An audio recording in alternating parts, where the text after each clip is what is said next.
Everyone. आज people the resilience lab foundation day का 5th जो हम लोग वेबिनार सीरीज ऑर्गेनाइज कर रहे हैं उसका आज 5th डे है और आज का हमारा टॉपिक है नेचुरल डाइट। तो सबसे पहले हम ये बताएंगे कि हमारी संस्था क्या कर रही है, किसमें काम कर रही है।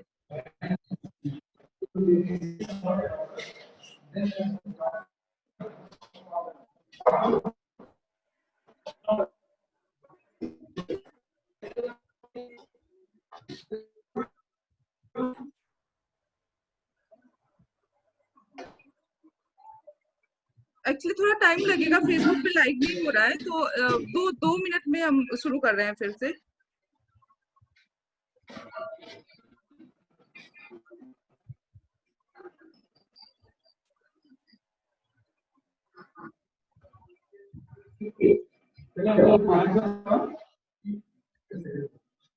Where is this proposal?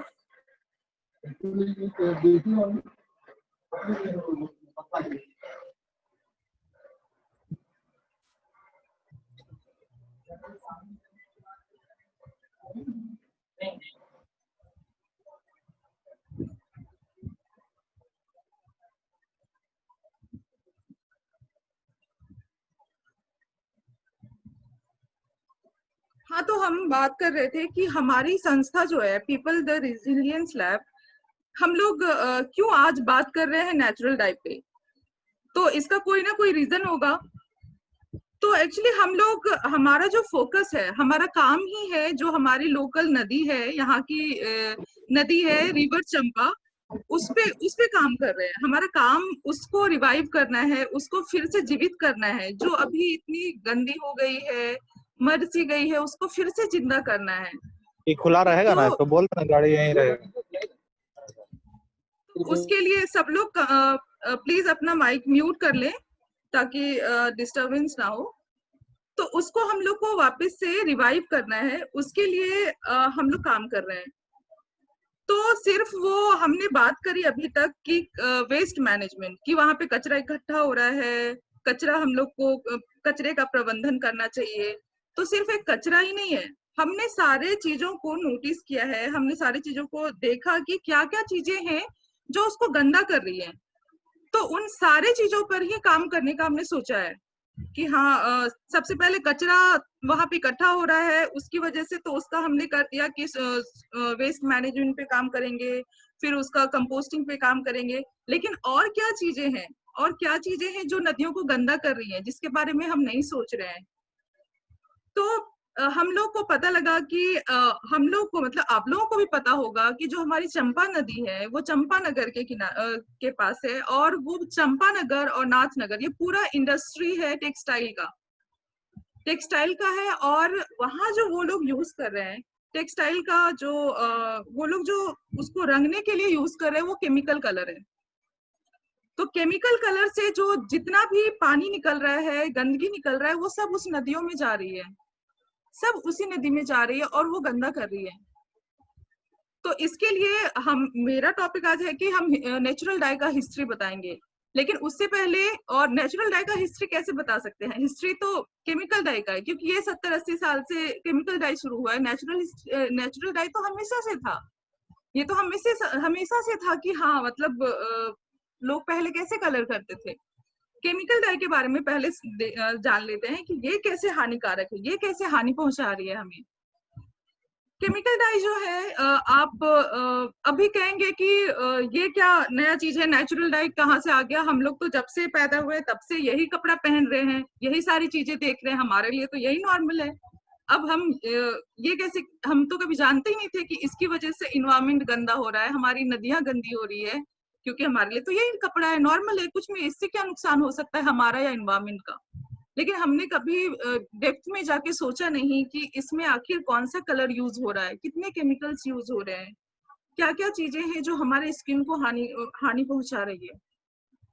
और इसकी वजह से इसमें इतना ज्यादा केमिकल यूज होता है। आप जब इसके केमिकल डाई का हिस्ट्री चेक करेंगे तो उसमें पता लगेगा कि एक कपड़े को रंगने में कम से कम 8,000 से लेके उसका कोई गिनती नहीं है, 14,000 तक केमिकल यूज करता है।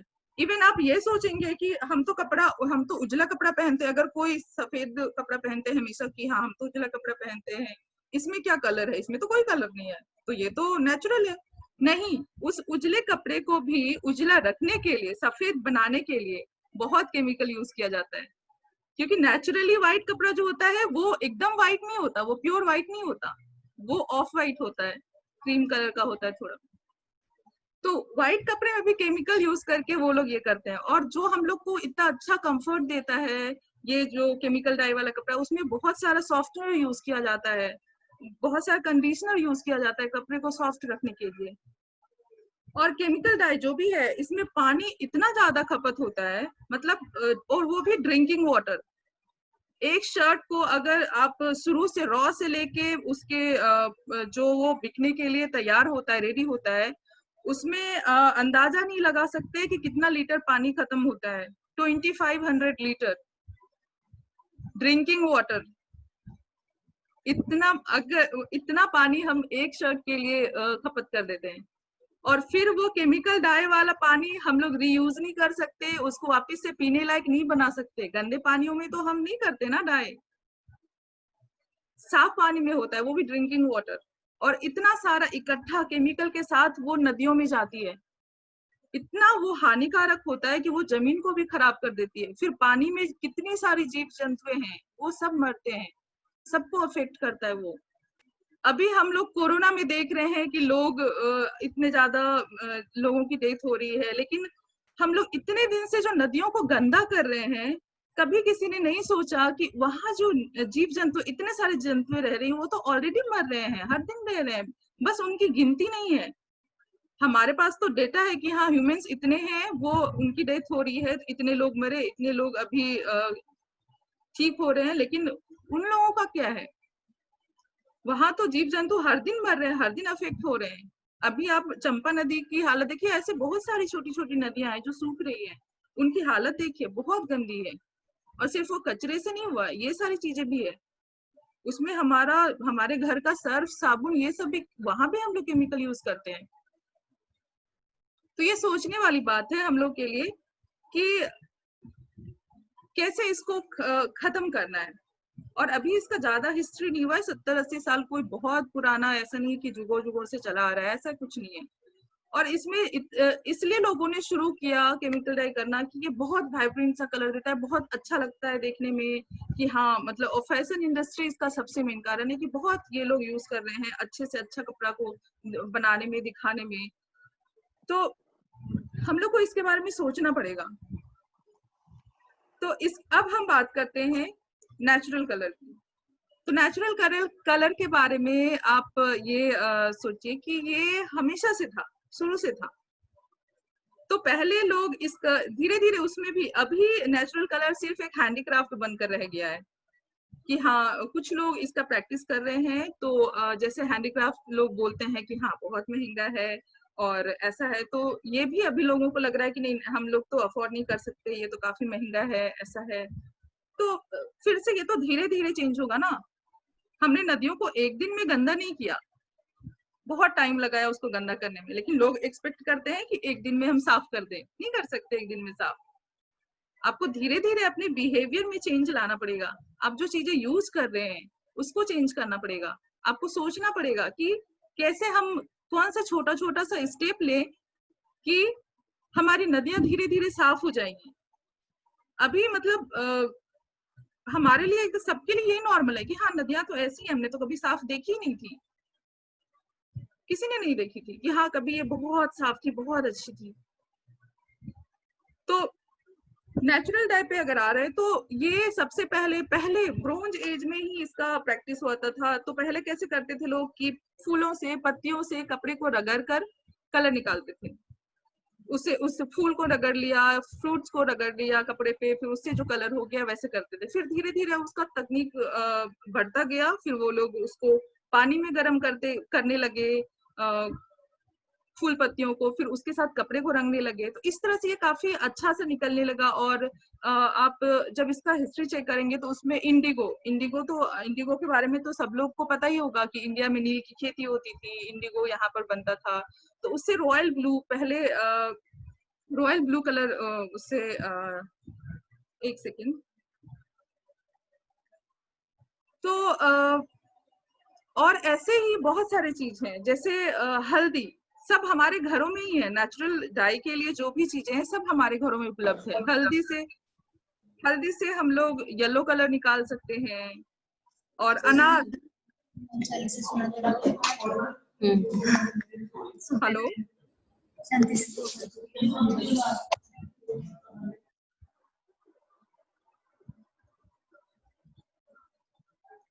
और हो गया ऐसे बहुत सारे फ्रूट्स हैं, जैसे हमारे घरों में प्याज के छिलके, उससे हम लोग कलर निकाल सकते हैं।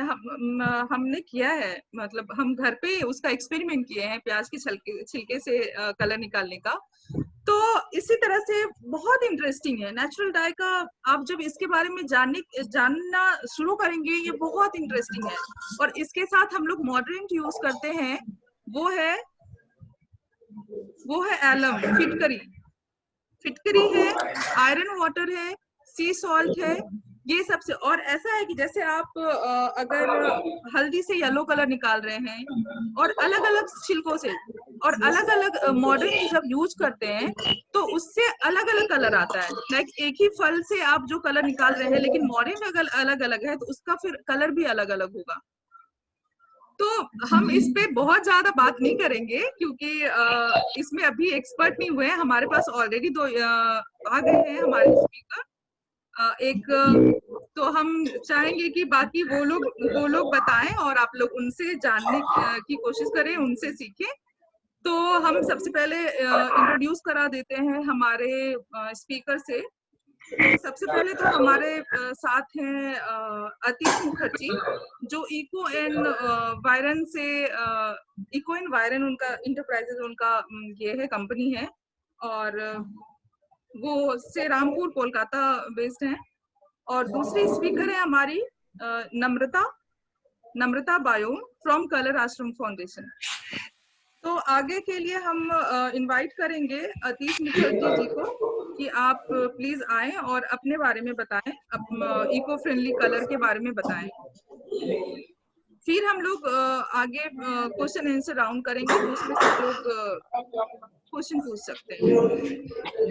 अतीश सर,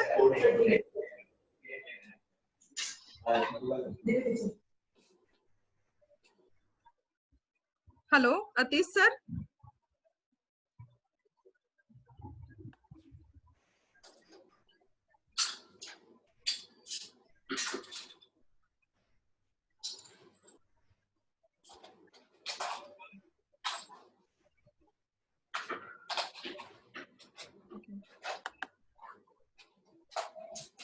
सर आप अनम्यूट कर लीजिए अपना माइक, अतीश सर।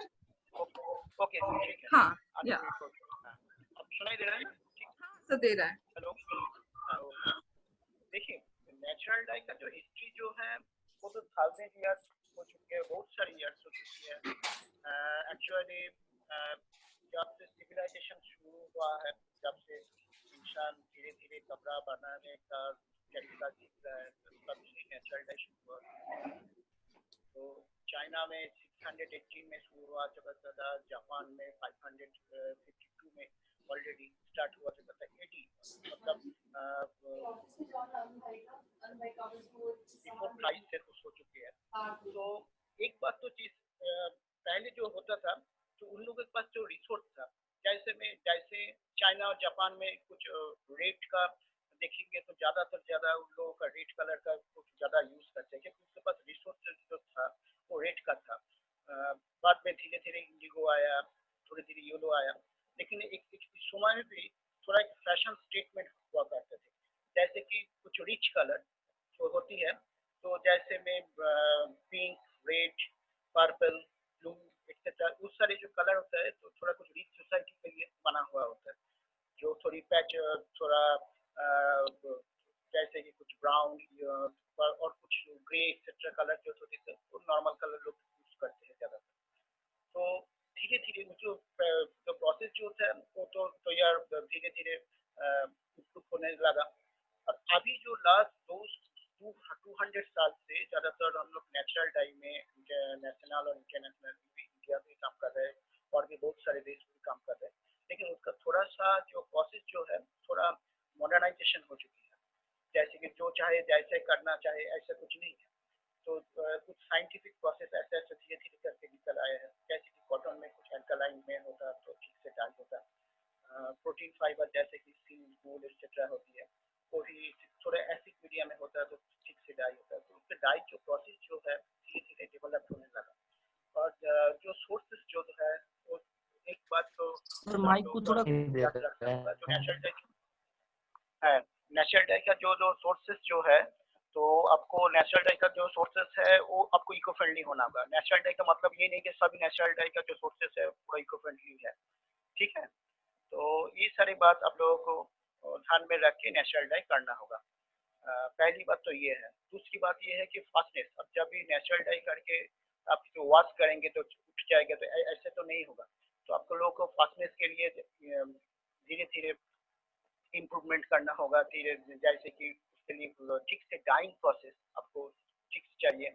जैसे कि कोल्ड में अभी भी बहुत सारे जगह कोल्ड में डाई हो रहा है, लेकिन कोल्ड में डाई करने से आप लोगों का फास्टनेस बिल्कुल नहीं आएगा। सबके लिए एक अलग सा टेम्परेचर है, सबके लिए अलग सा प्रोसेस है। जैसे ऊल आप 60 डिग्री टेम्परेचर में कर नहीं जा सकते, लेकिन आप सिल्क जाइए, सिल्क में 85-90 में आप टेम्परेचर में यूज कीजिए। उसमें थोड़ा सा विनीगर और एसिडिक डाल दीजिए, आपका जो डाई रिसोर्सेस जो है जो आपको उबाल के किया हुआ है, तो उसके साथ एलम और फिटकरी जो चाहे आपके पास है, और एल्युमिनियम सल्फेट है या साइट्रिक एसिड है जो भी है, वो धीरे धीरे आपको ऐड करके मॉडर्निंग कर सकते हैं। प्रिंटिंग करने के लिए उसका भी प्रोसेस है। जो पहले होता था माइलोगोलान करके, उसके बाद जो गाम से प्रिंट करके और कुछ डाई एक्सेट्रा लगा के ठीक से प्रिंट करके बस एयर में रख देते हैं 2-4 दिन। उसके बाद पानी में जो नदी का जो पानी होता है इस पानी से वॉश कर लेते थे। लेकिन इस टाइप से जो प्रॉब्लम जैसे आते थे उसका फास्टनेस नहीं आते थे। तो उसके लिए अभी अब जो आपको प्रॉपरली स्टीम करना होगा जैसे सिंथेटिक डाई में होता है। तो नेचुरल डाई में और एक चीज सबसे ज्यादा इम्पोर्टेंट पार्ट होता है वो ये हो फॉरेन मार्केट। आप अभी ठीक से करेंगे, देखिए भागलपुर तो सिल्क के लिए उसके तो एक बहुत बड़ा हिस्ट्री हो चुकी है। Bhagalpur silk almost everybody know, not only India, I think also all over the world. तो इसमें भागलपुर सिल्क में जो आप लोग काम करेंगे तो इस तरीके से ठीक से अगर काम कर सकते हैं तो आपको एक्सपोर्ट में आपको बहुत ज़्यादा फायदा हो सकते हैं। एक्सपोर्ट में सिंथेटिक डाई में अगर कुछ ज़्यादातर एजो अगर निकल आए तो आपको एक्सपोर्ट में तो बिल्कुल नहीं चलेंगे, किंतु नेचुरल डाई में एजो का कोई बात नहीं है, इसलिए आप लोग आराम से एक्सपोर्ट में काम कर सकते हैं। दूसरी सबसे इम्पोर्टेंट पार्ट ये है कि नेचुरल डाई इको फ्रेंडली है। पानी में डालिए, एयर में जाइए, जहाँ भी जाइए नेचुरल, ये सारी चीज़ें कोई भी हार्मफुल नहीं होगा। पानी में जो मछली वगैरह रहते हैं उसके लिए तो कुछ नहीं होगा। सॉइल में जाएंगे तो सॉइल के लिए, मिट्टी के लिए कुछ नहीं होगा।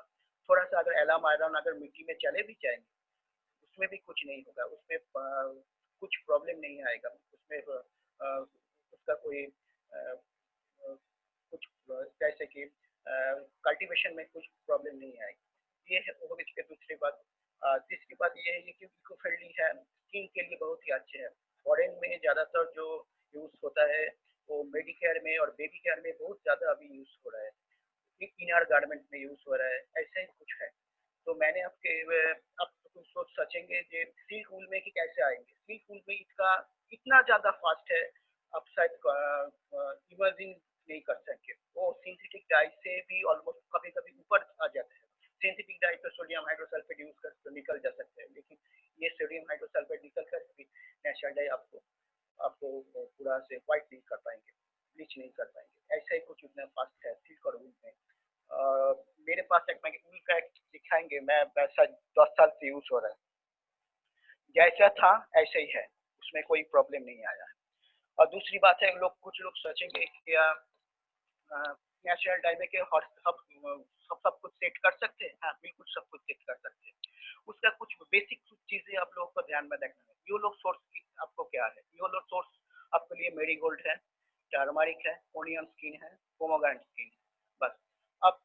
ब्लैक करने के लिए जिसमें टैनिक एसिड रहता है, जैसे कि माइलोबोलान है, पोमोग्रेनेट, माइलोबोलान है, पोमोग्रेनेट है, आवाज नहीं आ रहा है आपका।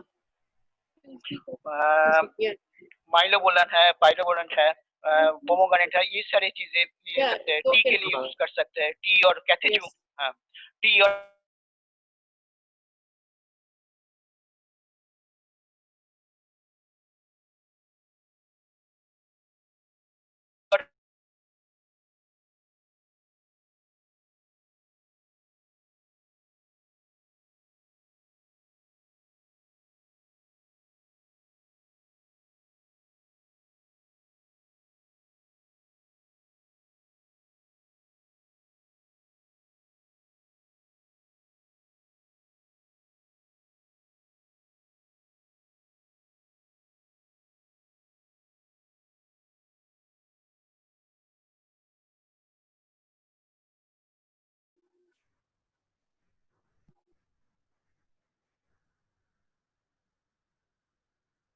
हाँ, देखिए वो हेलो, ठीक है ना, साउंड आ रहा है ना, ठीक है, ओके। देखिए योलो का मैंने आपसे सोर्स बोला है, अब तो ये सोर्स भी मैंने आपको बोल रहा था, तो जो कि टैनिक एसिड में रहते हैं, या तो कैथेचू है, टी है, कॉफी है, माइलोबोलान है, पोमोग्रेनेट है, ये सारी चीजें टैनिक एसिड रहते हैं, उसमें आपको ग्रे ब्लैक मिल जाएगा। डिफरेंस क्या होता है, ब्राउन के लिए आप लीजिए, टी लीजिए, कैथेचू लीजिए, ये सारी चीज है। कॉफी भी ले सकते हैं लेकिन ज्यादा एक्सपेंसिव है। और रेट के लिए लैक लीजिए, और ले सकते हैं आप, कोचिनी ले सकते हैं, मंजिस्टा ले सकते हैं। और ब्लू के लिए आप इंडिगो ही आपको पास अवेलेबल होगा, क्योंकि ओट तो नहीं है, ओट तो पूरा फॉरेन मार्केट में ज्यादा चलते हैं, इटाली पर्टिकुलरली, इंडिया में तो नहीं मिलता। तो ये सारी चीज लेके आपको पूरा के पूरा सेट जो चाहे ऑरेंज लीजिए, अब चाहे आपको ऑरेंज चाहिए तो ऑरेंज के लिए आपको नॉर्मल चाहिए जो एलिजेरिन होता है, रेड के लिए ज्यादातर चलता है, कि मंजिस्टा लीजिए, लोंजिस्टा के साथ थोड़ा येलो मिक्स कर दीजिए तो उसमें ऑरेंज आ जाएगा, वेराइटीज ऑफ ऑरेंज आ जाएगा। तो ऐसा करके मेरे ख्याल से सब कुछ सेट आपको मिल जाएगा। दूसरी बात है तो एक्सपोर्ट में सबसे ज्यादा अभी कीमत है। अगर आप कुछ आउटसाइड एक्सपोर्टर का जो आपको वेबसाइट मिलेगा, तो वेबसाइट में आप देख सकते हैं कि नॉर्मल एक साड़ी का कम से कम इंडियन करेंसी में 8 to 10,000 आपको जो प्राइस टैग मिलता है। लेकिन आपको नॉर्मल वही साड़ी अगर सिंथेटिक डाई में यूज होता तो ज्यादा, तो ऑलमोस्ट कॉस्टिंग में भी ज्यादा कुछ इतना नहीं कि बहुत ज्यादा कॉस्टिंग में फर्क आ जाता है, ऐसे बिल्कुल नहीं। एक साड़ी का कॉस्टिंग ज्यादा तो ज्यादा 300 से 400 मिलता है, मैंने होता है एक्चुअली। तो जस्ट ये करके आपके वही चीज आपके जो 5,000 में सेल हो सकते हैं, तो फॉरेन मार्केट में 8 से 10,000 भी आप जा सकते हैं, अगर क्वालिटी आपको ठीक से मालूम हुआ हो। तो मैं थोड़ा सा कुछ सैंपल दिखा देता हूँ कैसे होता है नेचुरल डाई का।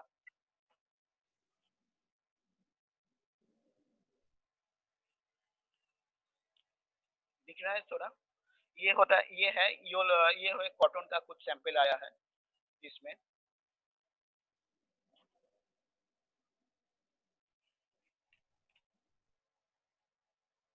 ये सारे स्टेपलर ठीक से नहीं हुआ है, लेकिन ये देख सकते हैं अभी ऐसा कुछ सेट, पूरा पूरा के पूरा सेट आपको मिल जाएगी।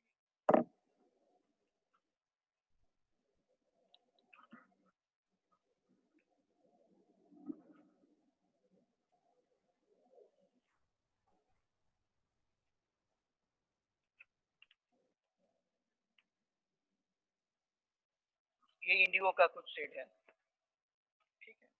और मैं कुछ साड़ी का तो कुछ दिन पहले काम हुआ है, तो वो मैं कुछ ठीक है, पहले कुछ यार्न दिखा देते हैं, कॉटन का कुछ यार्न आपको दिखा देते हैं। ये देखिए, ये लो, ये टर्मरिक और मेरीगोल्ड से हुआ है, ठीक है, और उसको ओनियन स्किन पे यूज हुआ है।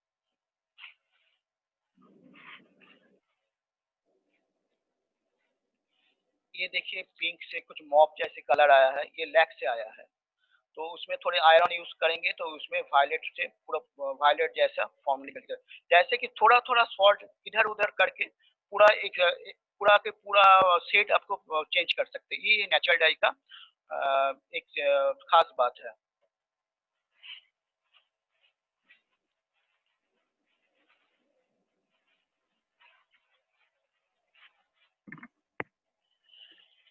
ये देखिए कुछ गोल्डन जैसा आया है।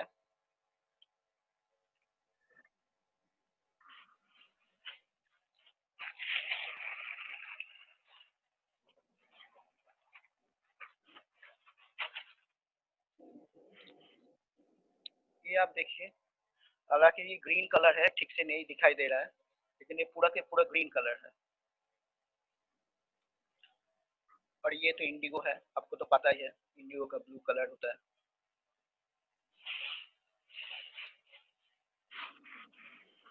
और ये देखिए कुछ सिल्क का, ये मोंजिस्टा से डाई हुआ है।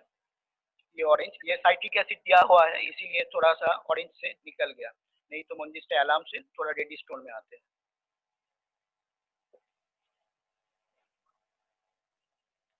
ये एक्चुअली शायद दिखाई नहीं देता, ये एक्चुअली पूरा वायलेट जैसा है, वो लैक और इंडिगो से मिक्सिंग करके ये निकल हुआ है, ये पूरा के पूरा वायलेट है। और ये शायद आपको दिखाई दे रहा है, ये शायद ये ग्रीन कलर का है। तो ऐसे ही पूरा के पूरा सेट आप चाहे तो कर सकते हैं, इसमें कोई प्रॉब्लम नहीं है। फास्टनेस में मैंने पहले भी कहा था, सिल्क और ऊन में फास्टनेस में कोई प्रॉब्लम नहीं आते हैं। थोड़ा सा जो प्रॉब्लम आते हैं वो कॉटन में अभी जो कि मिनिमम रिक्वायरमेंट होता है 4 का, तो एक्सपोर्ट के लिए तो मिनिमम 4 रिक्वायरमेंट तो इंडिगो में शायद आ जाता है, लेकिन नॉर्मली कॉटन डाई से कभी कभी फोर्स नहीं आते, पर्टिकुलरली योलो में अगर लैक से किया जाता है, मोंजिस्टा किया जाता है, तो कभी कभी नहीं आते, तो उसके लिए कभी कुछ डिफाइंड टाइप का मॉडर्निंग करके थोड़ी लॉन्ग प्रोसेस कर सकते हैं, तो इसमें करके धीरे धीरे वो फास्टनेस भी आ जाता है। लेकिन सबसे ज़्यादा एक चीज़ है कि नेचुरल डाई में थोड़ा ग्लेज नहीं आता है, थोड़ा मैट फिनिश होता है, लेकिन उसके लिए कोई प्रॉब्लम नहीं आते। इसमें बहुत उसके एक अलग से लुक होता है, जो मार्केट में सबसे ज़्यादा पसंद भी करते हैं लोग। यही होता है नेचुरल डाई का ऑलमोस्ट, तो सारे के चल रहे हैं अभी।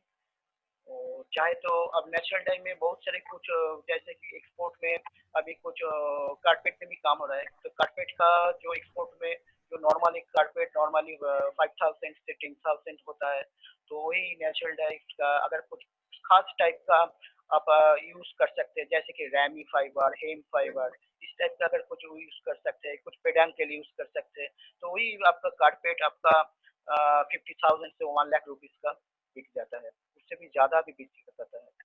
तो ये सारी चीज़ जो होता है, तो बिजनेस के व्यू से बोल रहा हूँ, तो ये अगर करेंगे तो मेरे ख्याल से नेचुरल डाई का बहुत सारे प्रॉस्पेक्ट है। और अभी नेचुरल डाई ये बात तो सही है कि इतना ज़्यादा पॉपुलेशन जो है, तो पॉपुलेशन पे सभी तो सब तो नेचुरल डाई तो नहीं यूज़ कर सकते, कम से कम 10% भी यूज़ करेंगे ना, तो 10% भी कम से कम अगर यूज़ करेंगे, तो मेरे ख्याल से नेचुरल डाई का जो काम हो रहा है, तो वो जो काम कर रहे हैं वो भी शायद सर्वाइव कर सकते हैं, हेल्थ के लिए भी सबके लिए अच्छा है, वही मैं कहता हूँ। ओके, इन्हीं को अगर कोई किसी के पास कोई क्वेश्चन है तो मुझे पूछ सकते हैं।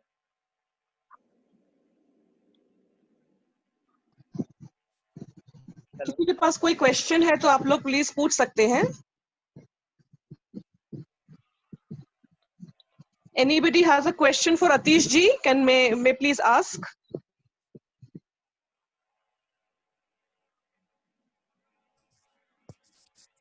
अतीश जी।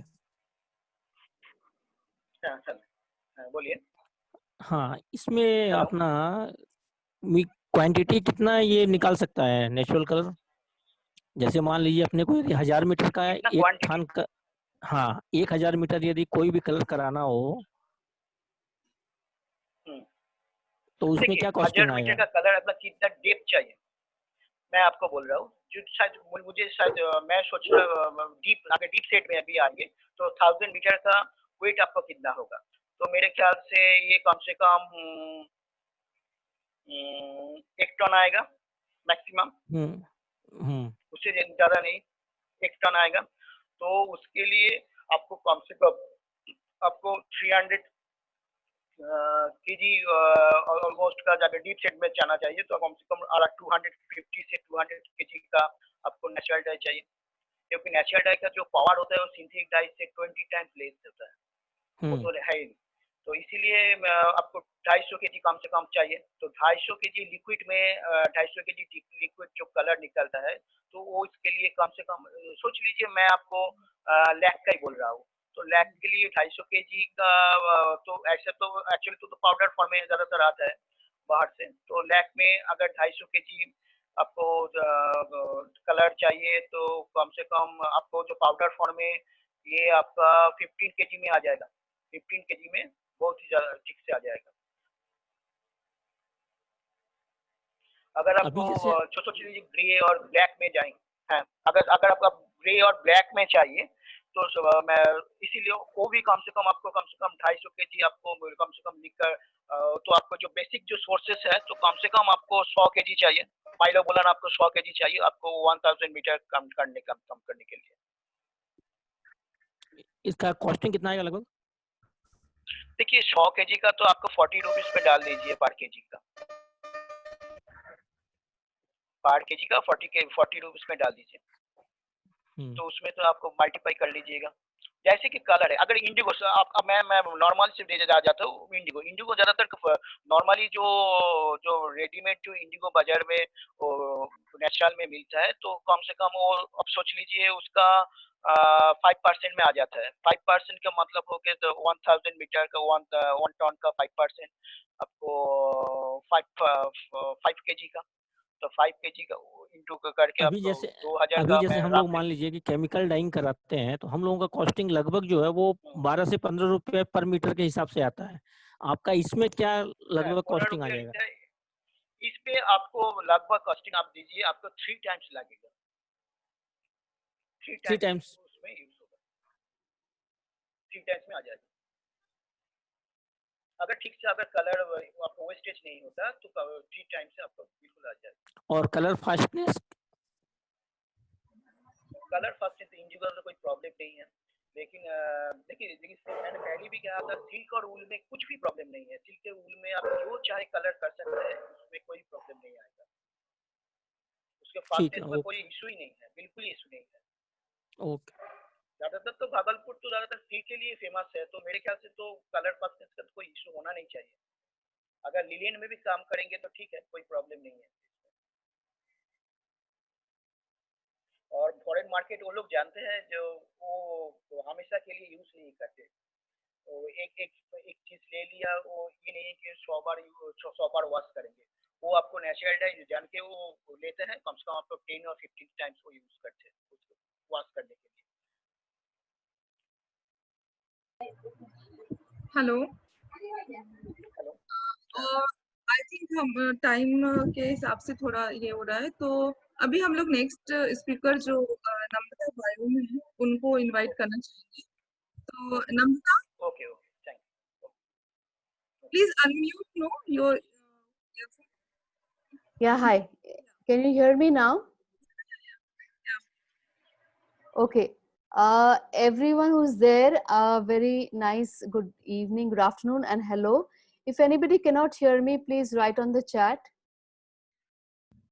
And if Shubkamni, are we good to go? Yeah, sure. Okay, I think okay, fine. We can hear you. So I'm going to speak in English. अगर किसी को हिंदी में कुछ जानना हो तो आप बीच में बोल सकते हैं या चैट पे लिख सकते हैं. All right? Because I think English will be okay for most people here. Yeah? Is that okay, Shubkamni? Yes, Namrata. Yeah? Okay. So I am Namrata and I run this foundation called Color Ashram Foundation, which is basically to